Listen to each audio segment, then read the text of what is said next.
here I have Motorola Defy, and today I'm going to show you how to record screen on this device.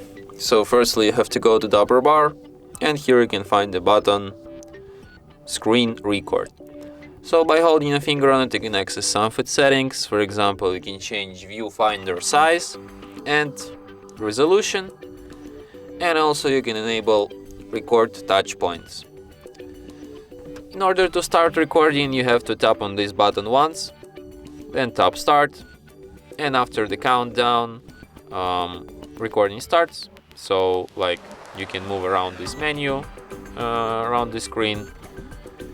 You can enable front camera view.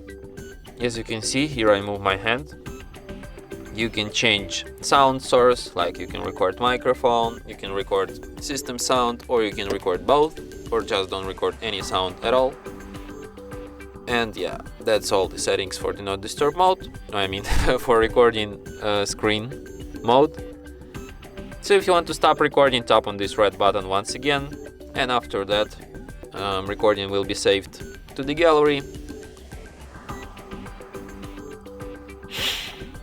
to the album Screen Record, and here it is. And from here you can share, edit or delete your recording. Enable front camera view, as you can see.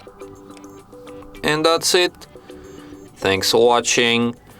If you find this tutorial useful, don't forget to hit that like button and subscribe to our channel.